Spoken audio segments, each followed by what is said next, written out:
What's good, YouTube? It's your boy, Blue Blood Sports TV, and I'm back at y'all with another one. So, here's why Terence Crawford versus Canelo Alvarez. There's a lot of fear attached to Terence Crawford and Canelo Alvarez fight. Here's why Terence Crawford gets so much slack and pushback. Because not only is he the number one pound for pound best fighter in the world, not only is he a 4-division world champion, 2-division undisputed champion, and a first ballot Hall of Famer when he retires, but Terence Crawford is laying the blueprint for fighters coming up behind him, particularly the African American black fighters that he is supporting, right? He has tons of support regardless of their relationship. Terence Crawford is setting the precedence, right? Terence Crawford is supporting Devin Haney. Although Devin Haney, who is a undefeated 2-division champion, former undisputed champion, Devin Haney doesn't get along with Terence Crawford's little brothers, right? Who he mentors in another well-accomplished fighter, Olympic silver medalist, 3-division world champion, former unified super featherweight and reigning WBC lightweight champion, superstar boxer, Shakur Stevenson. And he is also the mentor of undefeated lightweight WBO superstar world champion boxer, Keyshawn the Businessman Davis. Now, Keyshawn Davis, Shakur Stevenson don't get along with Devin Haney at all. But Terence Crawford doesn't let that stop him, as he's the elder. He's the big brother. He's the quote-unquote OG of the situation. And he's laying the blueprint. He don't care. He supports Devin Haney. He supports Keyshawn Davis. He supports Shakur Stevenson. And he's laying the blueprint how to do it independently, like the man that did it before him in Floyd Mayweather Jr. And they don't want to see another king like Terence Crawford. They're happy that Terence Crawford is 38 years of age.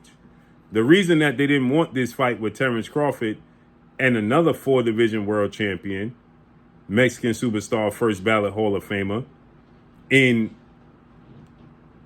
Saul Canelo Alvarez, who is a two-time undisputed super middleweight world champion and will be a first ballot Hall of Famer when he retires, with a record of 63 wins, 2 losses, 2 draws, 39 wins by way of knockout. But this mark that Terence Crawford is going to set, fighting and beating Canelo Alvarez, jumping up multiple weight classes, it just shows the dominance. And they don't want Terence Crawford to also. So it's the unity that Terence Crawford is setting the blueprint. The dominance within the sport of boxing is continuing. They're trying to tell you that Alexander Usyk, who is great, undefeated, 2-division world champion, 2-division undisputed champion, cruiserweight and heavyweight, the glamour division. As the heavyweight division goes, so goes the sport of boxing. They want to tell you that Usyk is the pound for pound best fighter in the world. But guess what? Alexander Usyk himself tells you that Terence Crawford is the pound for pound best fighter in the world. Dimitri Bivol tells you that Terence Crawford is the best fighter in the world. And they want to tell you that the monster, Naoya Inoue, is the best fighter in the world. But when you look at his resume, it don't come close to Terence Crawford. Great accomplishment, 4-division champion, 2-division undisputed champion, but Terence Crawford did it first. But they want to place these entities ahead of Terence Crawford because Terence Crawford displays what? Unity. Unity. It's okay for everybody else to have unity. It's not okay for the black athletes in sport of boxing to have unity. They want them divided to compete against each other because of the dominance for so long at the top of the sport. Literally, pretty much forever.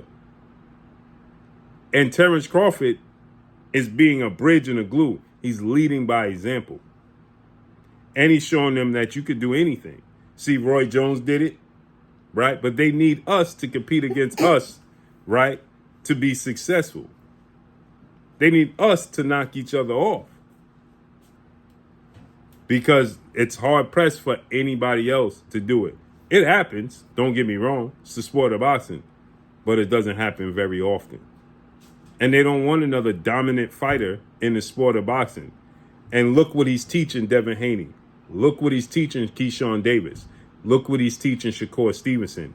Look what you see the rival that everybody tries to manifest between Terence Crawford and Jaron Ennis. When Jaron Ennis didn't have his best performance, who was the first one to go to social media and reach out and tell him, hold your head up high? Everybody have bad days. Now, we've been putting Terence Crawford and Jaron Ennis together and against each other forever. He's not trying to hear that. He's like, listen, go have a great day the next outing. It happens. Everybody has a bad day every now and then. And so with that said, this is why they didn't want this fight to happen. So they tell you it was a circus between Terence Crawford and Canelo Alvarez. And then I show you history. I show you that Canelo Alvarez himself jumped from 160 to 175. That's 15 pounds. They're telling you Terence Crawford jumping from 154 to 168, which is 14 pounds, is a circus that nobody wants to see. Because they know it's a strong possibility he's going to be successful. So Terence Crawford does it, it's a circus. When Canelo Alvarez do it, it's daring to be great. They're talking about Monster Inoue jumping up weight classes. That's daring to be great. When Terence Crawford does it, it's a circus. It's a sideshow. It's an exhibition. It's Terence Crawford just a money grab. He's just trying to get money. Right? And you have even the great Bernard Hopkins saying that Terence Crawford is doing it for the money. But he himself jumped from 160 to 175. That's 15 pounds. Then I showed you the proof.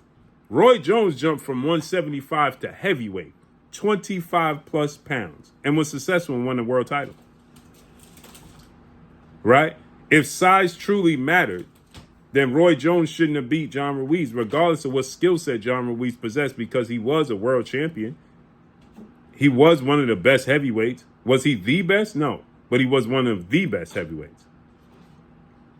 I showed you Tommy the Hitman Hearns jump from 154 all the way up. And he competed at 175. He went from 154 to 175.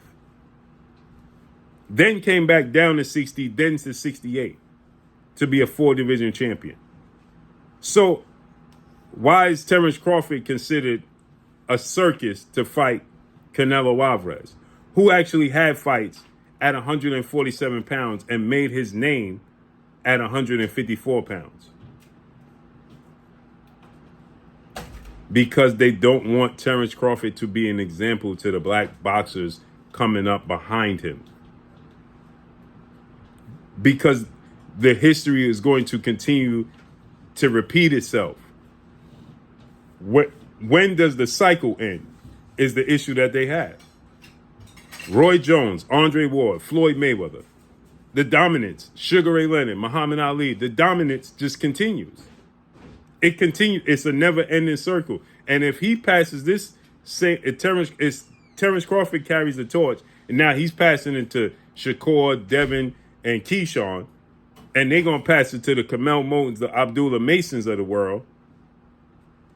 When does everybody else get their turn to run the sport of boxing? You look at Inoue's resume. It don't come close. He don't have one person on his resume that even comes close to the accomplishments of Yuriorkis Gamboa, if you want to be technical.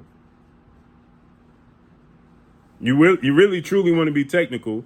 The most accomplished fighter and the best fighter on his resume is probably Steve Fulton. And he's not as accomplished as Yuriorkis Gamboa. When Terence Crawford beat him, Gamboa was top 10 pound-for-pound best fighters in the world. Take that into consideration. And that's all I got for y'all. Follow me on Instagram at Blue Blood Sports TV, or on my words, your boy Blue signing off. I'm gone. Peace.